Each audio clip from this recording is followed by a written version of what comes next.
Welcome back to the home front. I'm your host, Reed Galen. Today, I'm joined by Cooper Quinton. He is a senior staff technologist at the Electronic Frontier Foundation. He's a security researcher and senior public interest technologist and board member of Open Archive. He has worked on projects including Privacy Badger, Canary Watch, and analysis of state-sponsored malware campaigns such as Dark Caracal. I'm going to have you describe all of these, Cooper. Cooper has given talks about security research at prestigious security conferences, including Black Hat, DEF CON, Enigma Conference, and Recon, about issues ranging from IMSI catcher detection to femtech privacy issues to newly discovered APTs. Again, we're going to need a whole definition of all of these things. He has also been published and quoted in publications including the New York Times, Reuters, NPR, CNN, and Al Jazeera. He's given trainings for activists, nonprofit workers, and vulnerable populations around the world. He previously worked building websites for nonprofits, including Greenpeace, Adbusters, and the Chelsea Manning Support Network. He was also an editor and contributor to the hacktivist journal Hack This Zine. Cooper, welcome. Thanks, Reed. So happy to be here.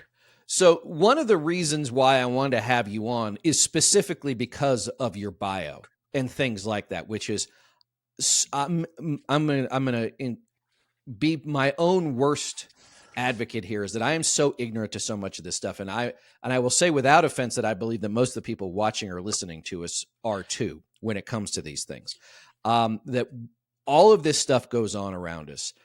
Just for example, I was doing a Substack Live with some friends of mine last night, and I mentioned the car, the Yugo.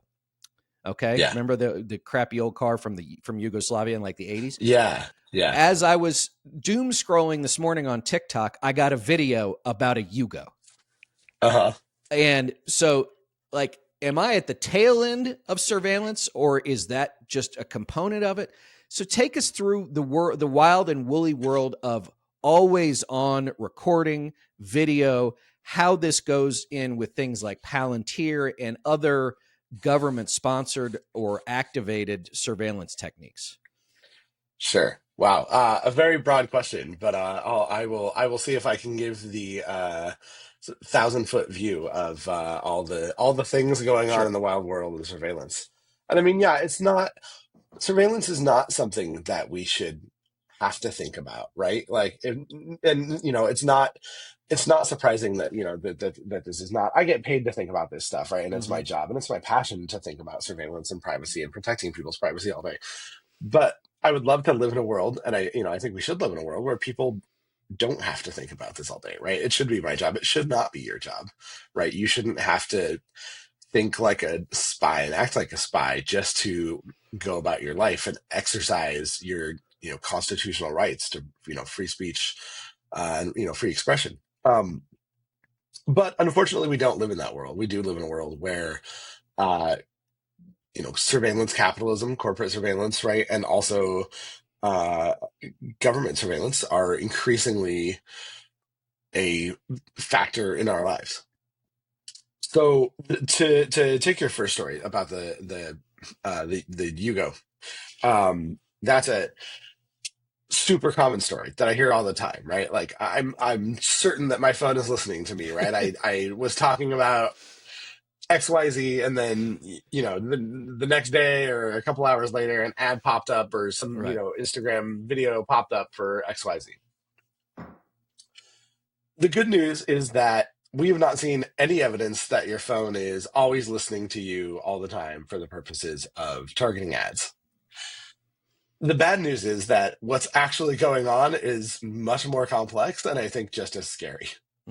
So most likely, the reason that you got that ad for the Yugo is because somebody that you were, in that room with or hanging out with did a Google search for Yugos, right? Or looked up the Yugo, or, in some other way, like, put that information onto the internet, right? Maybe that conversation started because somebody had seen that ad or had seen that video, right? Or something like that the other day, right? And it was top of their mind, right? Like, obviously the Yugo came up for a reason. I don't think about Yugos that often. I can't speak for you, right? But I assume you probably don't think about them that often either. No. And it came up for a reason, probably because it was prompted by somebody having interacted with that. Mm. What the surveillance advertising machine has done on the back end is it has correlated all those things. It's correlated that you were in that same location on that same network, maybe with all those other people at that party or in that conversation. It has correlated that you're friends because you follow each other on Instagram, or you follow people who follow each other on Instagram, Hmm. right? Or on whatever social network you're on. Um, you all maybe searched Google from that same IP address, so Google figures that you're all related, right? And for like the purposes of advertising, if if you are interested in something, there's a pretty good chance that your friends or family or the people that you're closest with might also be interested in it. Mm-hmm. There's also all the demographic information that Google will have about you, right? Like it'll have about us that we are, middle-aged men living in America, right, with like a certain political point of view and certain hobbies. And this gives all of these ad networks, Facebook, Google, everyone else, a pretty good guess as to the sorts of things that we are interested in and talk about and Right. think about, right? So this giant advertising network, it turns out like you don't need to listen to have the microphone on all the time listening to your conversations and mining that for things that might make for good ads, because what they actually have is just as good, if not better, at serving you ads, right? And then from a technical perspective, like having the microphone all the time is and processing all that data and like listening to what you say, transcribing that, processing that, looking, picking out keywords, like that's just that would be a very hard technical challenge. It would kill your phone's battery, right? Mm-hmm.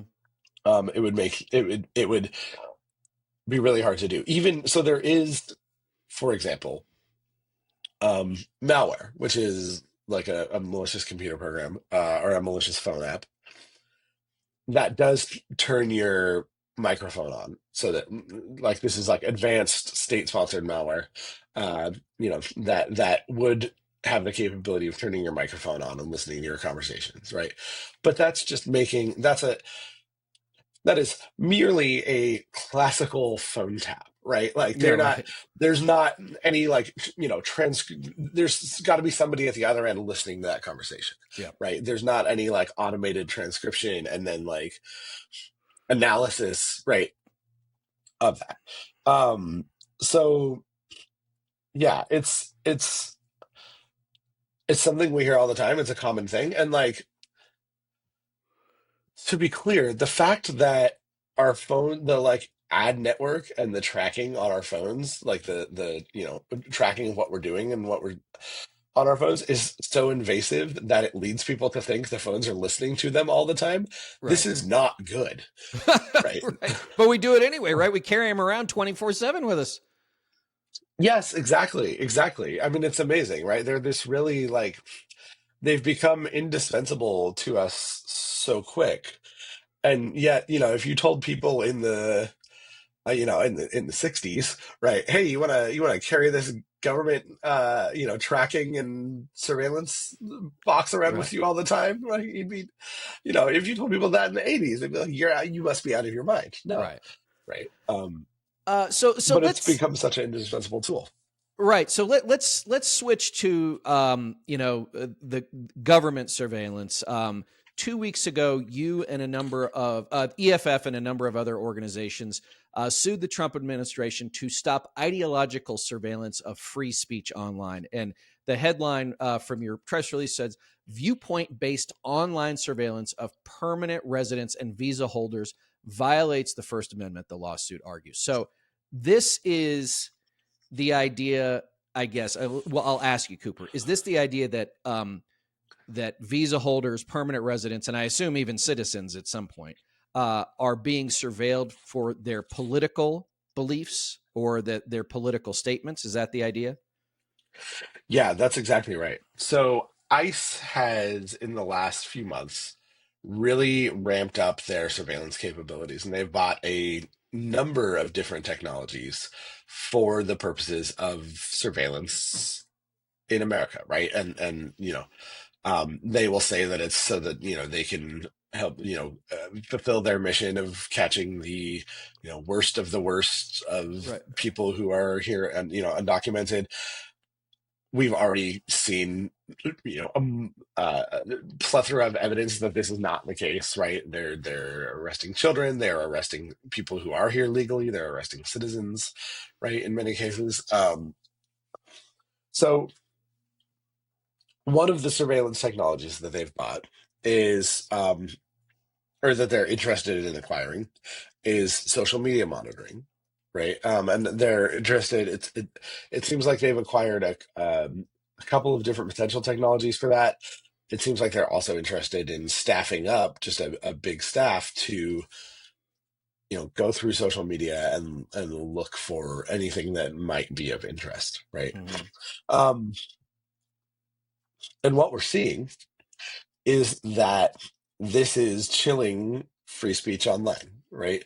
Um, Not just for people who are undocumented, but for people who are citizens, right? Who are citizens who are permanent residents who are here legal who are here legally that maybe have friends or family that are undocumented, right? And they don't want to post anything online, anything that might be critical of ICE, even, right? For fear of, or people with visas don't want to post anything Hmm. critical of ICE, right? For fear that this might have some consequences to themselves or to their loved ones. And this is, you know, in our position, a pretty cut and dry suppression of free speech because people know that, like, this is exactly what the First Amendment was designed to protect against, right? Hmm. People don't want to talk because they know that the government might be watching and there might be repercussions for their speech. So let's go back 20 years. And I remember in the wake of 9/11, we get the Patriot Act. And you remember they were also going to track, I think, correct me if I'm wrong, Cooper, like even library books could be tracked and those sorts of things. And there was well, look, we've just had this massive terrorist attack. We must protect the Yeah. homeland. Like if you're checking out a normal library book, right? Like, what are you worried about, right? There's always that, like, if you're not doing anything wrong, you don't have anything to worry about.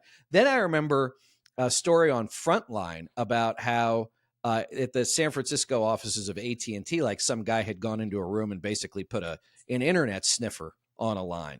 So there's also a part of this, which is a lot of this isn't new. It doesn't seem. It just seems like they're getting better at it or more sophisticated. Am I right or wrong?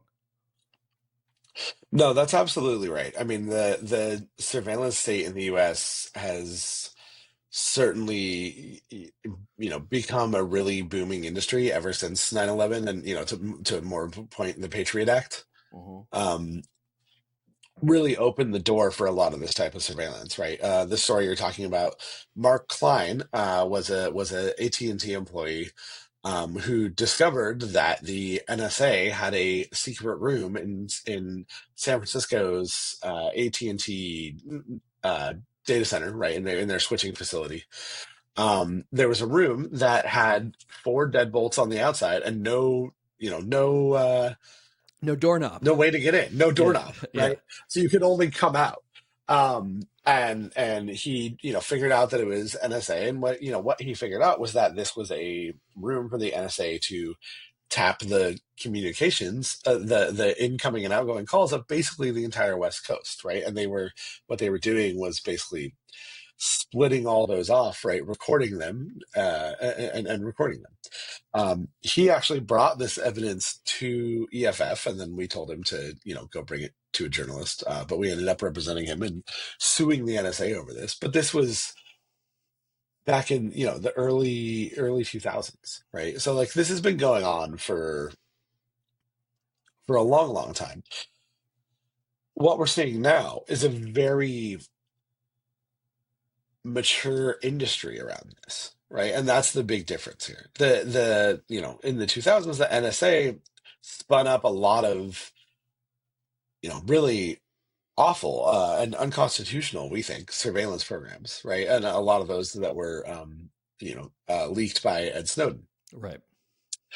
But now there's a whole sort of surveillance industrial complex that's built up, that is putting out, you know, turnkey tools for all these sorts of things that then, governments, militaries, and paramilitaries like ICE can just go buy up, right? So, um, they don't have to go spin up their own collection capability like NSA did at, the cost of, likely hundreds of millions of dollars, and using some of the smartest people in the country, right? They can just go buy um, malware from companies like Paragon, and they can go buy social media monitoring software, right? And they can go buy um, you know other equipment that makes a copy of your phone if they arrest you and take your phone, right? There's all of this technology that's been developed that can just now be sold, right? So Right. any police department or ICE or anybody else can get access to this technology that formerly you had to be the NSA and develop yourself. So I mean, so let's do something old fashioned. Let's go back to the Bill of Rights. So you mentioned the First Amendment, which is the ability to speak freely, worship freely, freedom of association, et cetera. Then you get to the Fourth Amendment, right? Illegal search and seizure. So in any, I guess, quote unquote normal world, Cooper here, how would any of this not just be violations of the Fourth Amendment as soon as you turned your computer on in the morning if you work at one of these places? Yeah, that's a great question. So the big problem here, it should be right. Like intuitively, somebody should have to get a warrant for all this data, right? And like a great example of this is there's a company called Penlink, which has a tool that they sell and that ICE has just acquired called Cobwebs, and then another tool around that called Weblock or Weblock. I don't know how they pronounce it. What that does is it lets you find the location of most phones most of the time, right? Like almost a real time location of almost any phone. And they Is do this this just without a based on a phone warrant. number? So that, yeah, just based on a phone number or based on a mobile advertising ID, Mm, which is the sort of unique ID that your phone sends to advertisers so that like they can know that it's you across, or that it's the same phone at least across different apps. got it. But that can, there are other databases that can then link that to a phone Mm-hmm. number. The way, there's a couple things that I want to get into here. I want to get into, first of all, how they do that. Sure. The way that this company Penlink gets that data is from the advertisements that are on your phone, right? Various apps are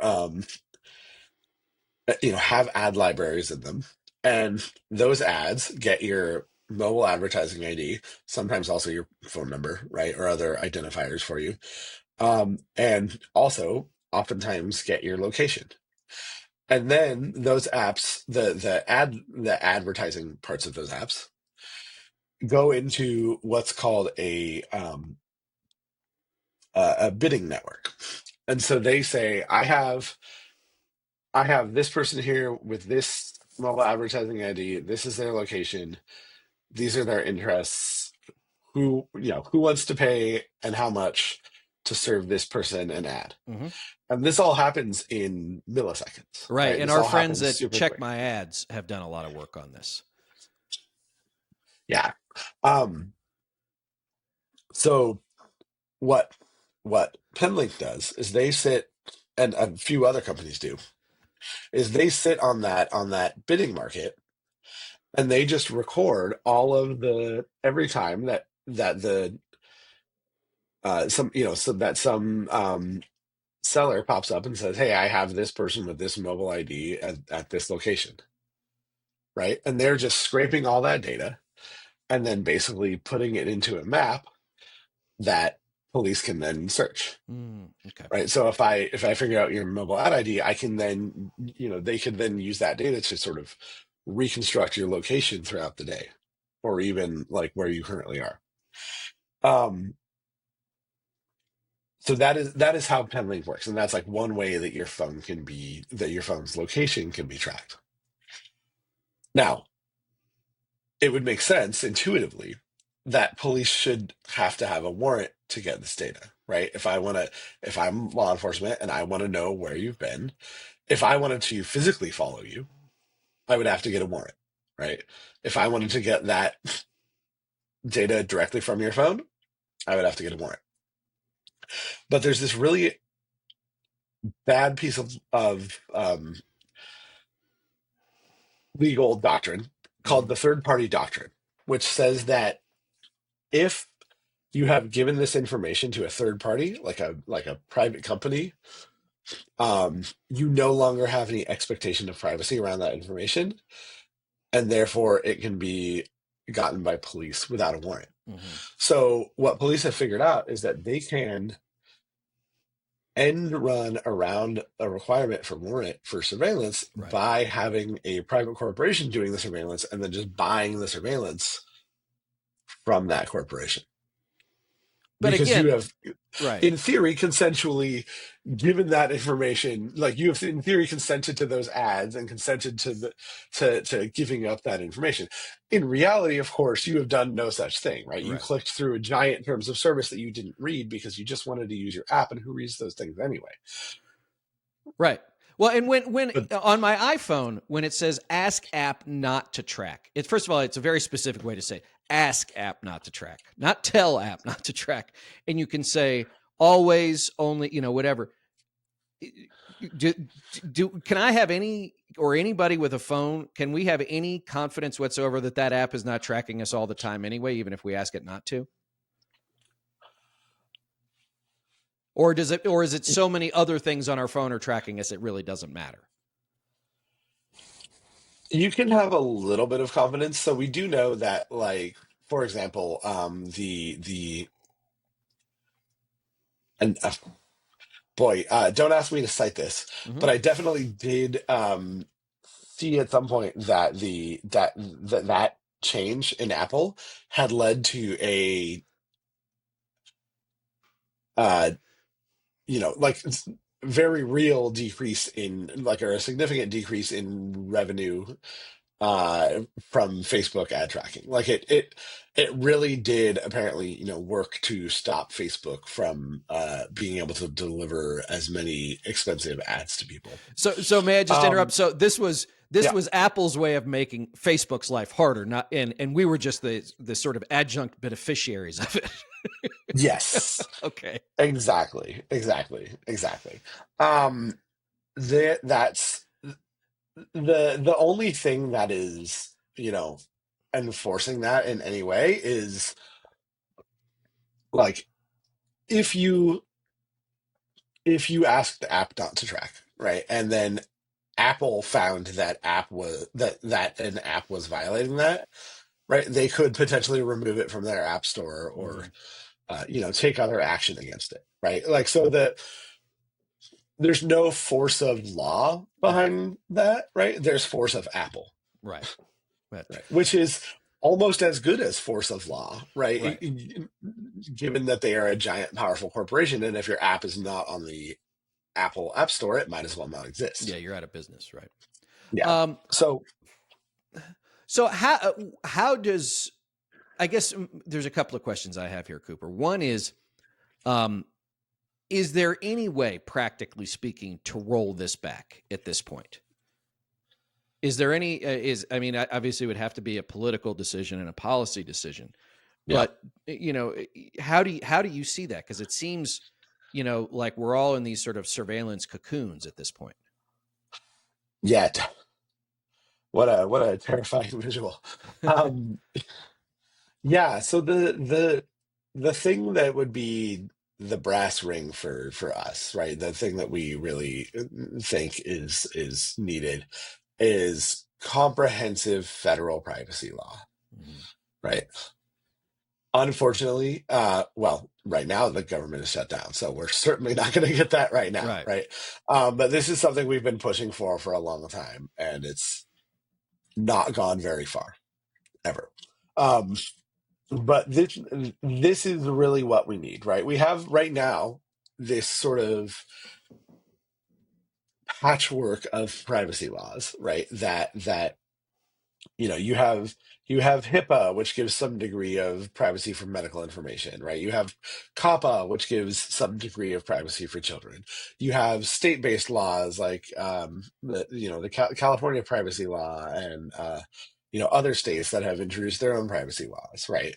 Um, but it's all a patchwork, right? If I live in California, California privacy law is great, right? If I'm is adequate, I should say, not great, is just about almost good enough. Mm-hmm. Um, if I'm under 13, COPPA is just about almost good enough, right? Mm-hmm. If I'm dealing with medical, like, but what we need is comprehensive privacy legislation for all Americans, right?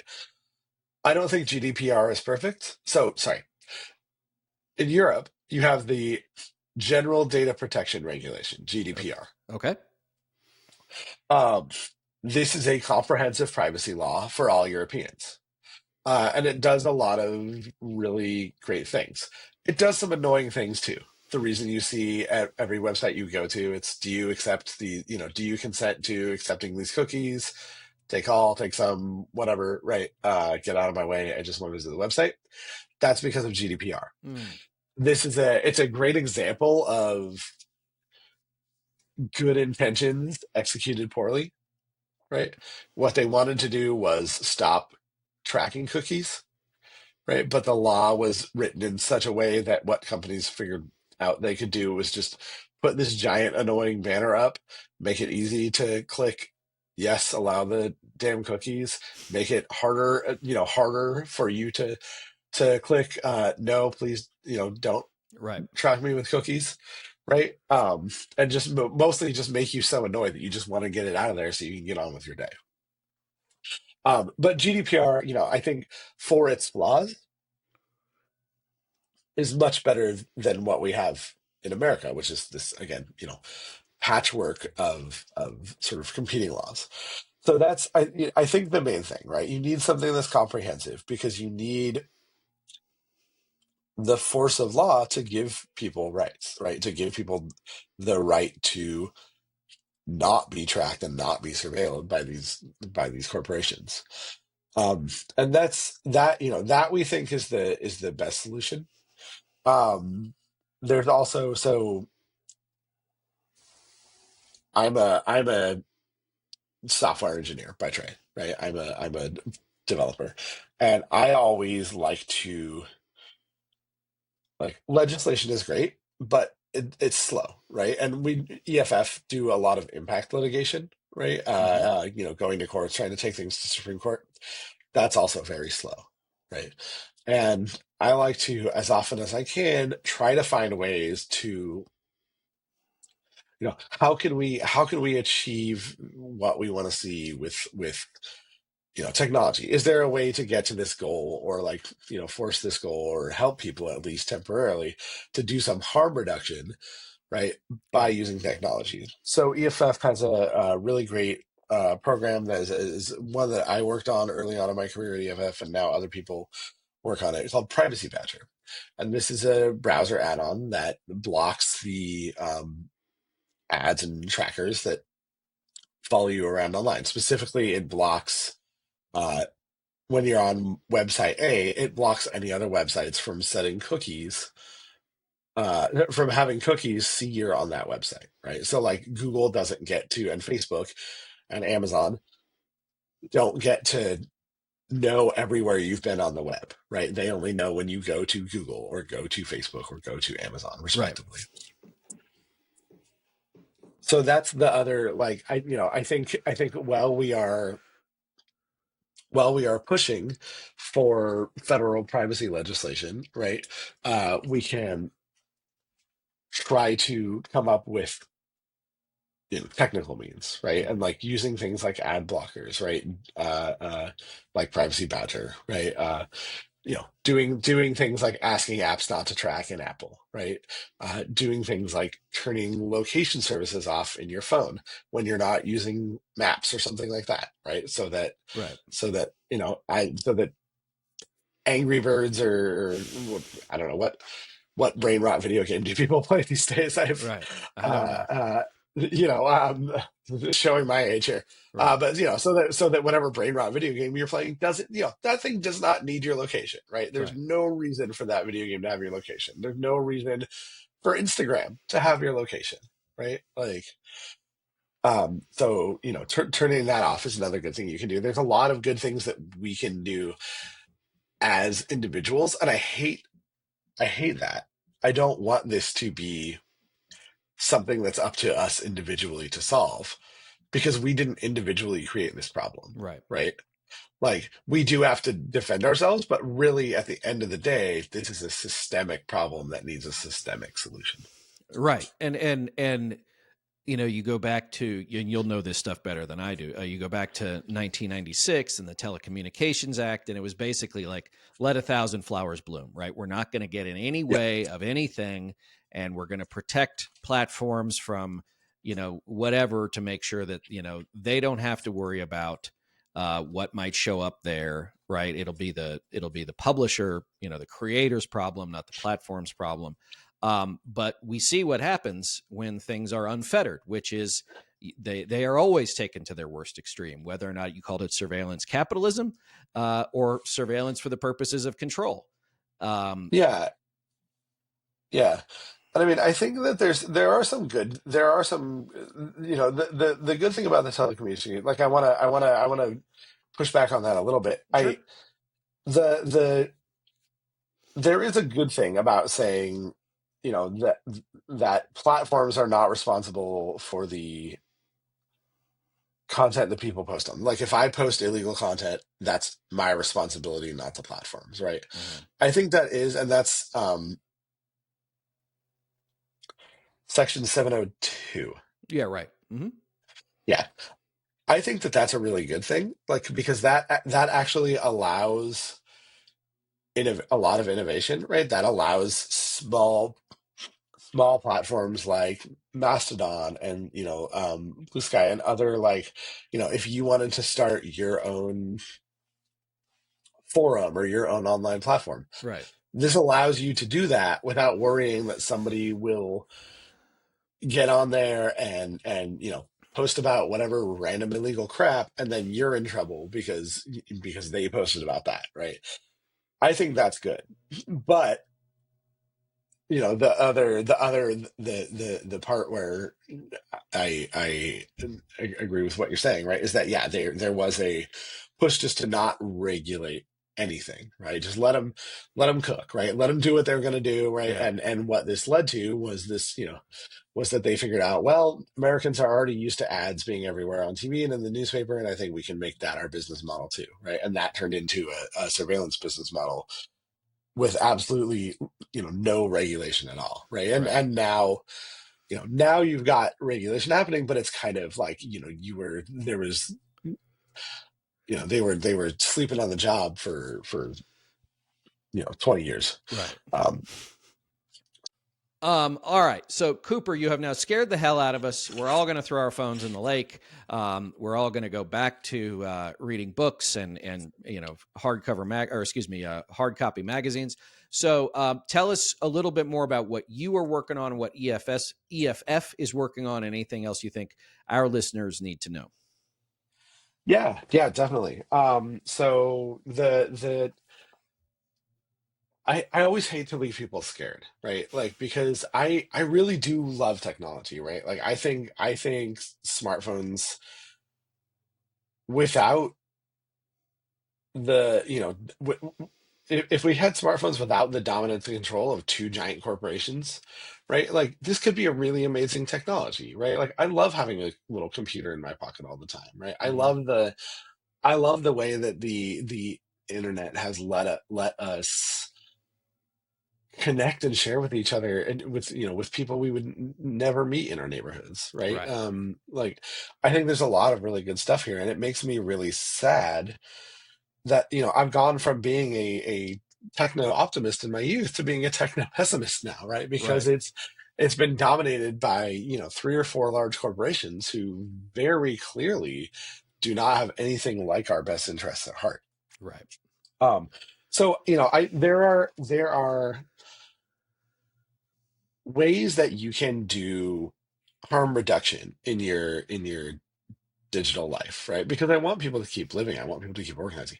Frankly, I mean, I also think if you throw your phone in the lake, that's not the worst thing, because it means you're going to go outside and touch grass, as the kids say, Right. right? It means you're going to have to, go to the library or go to the bar and meet more people in person. And I Right. actually think that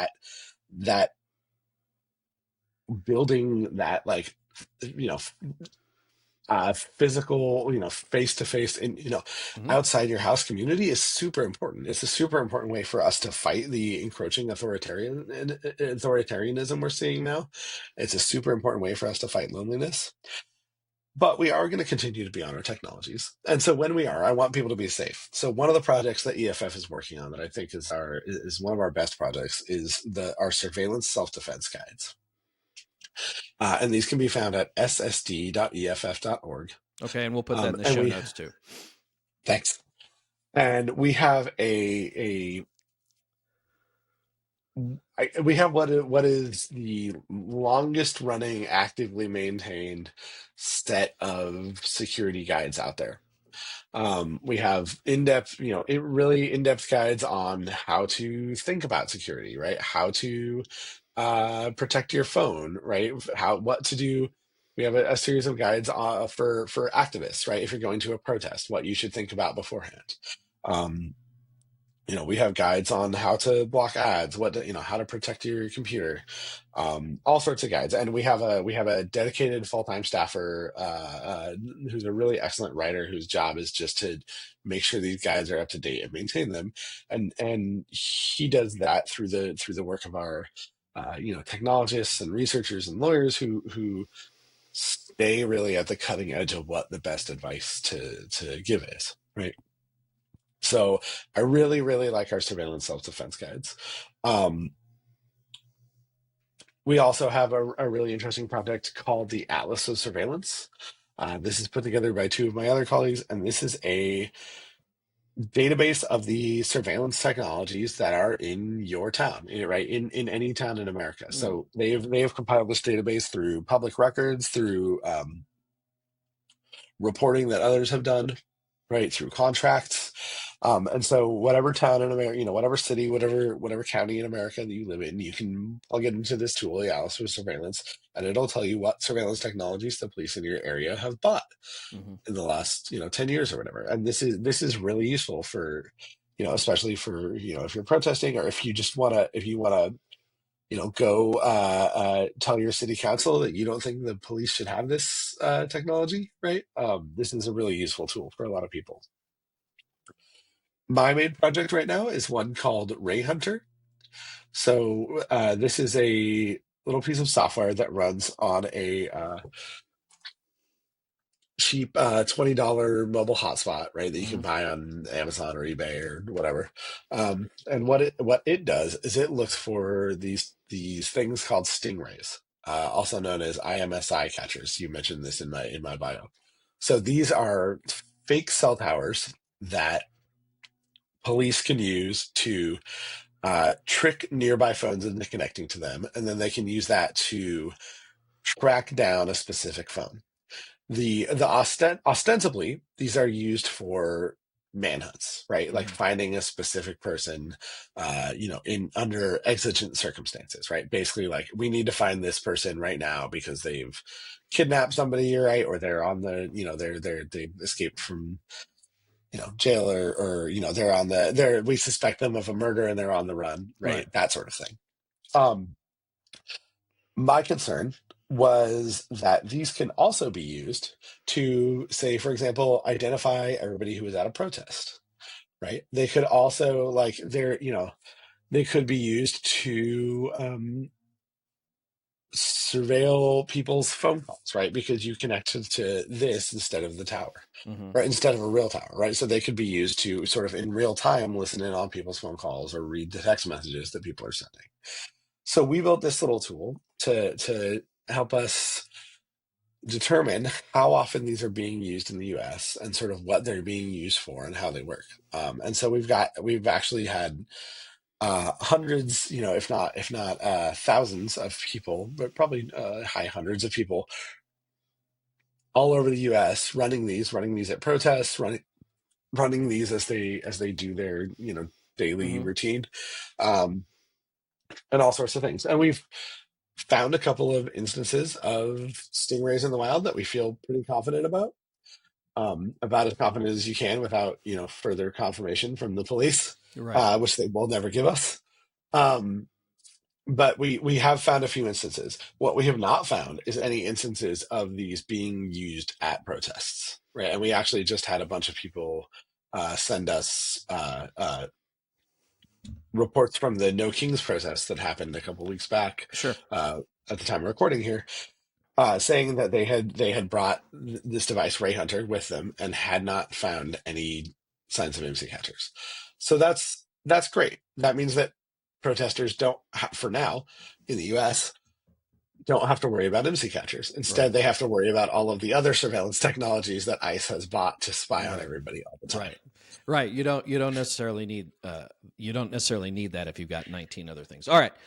Cooper, this has been fascinating, frustrating, scary, a little bit of everything. But guys, as we've always, as Cooper noted, as always, like if something's going to get done, it's going to take each and every one of us. I do agree with him. Go out and touch some grass, and we all believe that 3 dimensions, Cooper, is better than 2 dimensions, as you know. Although That's if 2 right. dimensions in this case is all I can get you, I'll take it. Before I let you go, where can we find you online if you still dare to go, and where can we find your work? I do still dare to go, and that maybe give people some hope. So my work is at EFF.org, and we're a member supported nonprofit. We work for tips. We've been around for 35 years, so please go check out the website.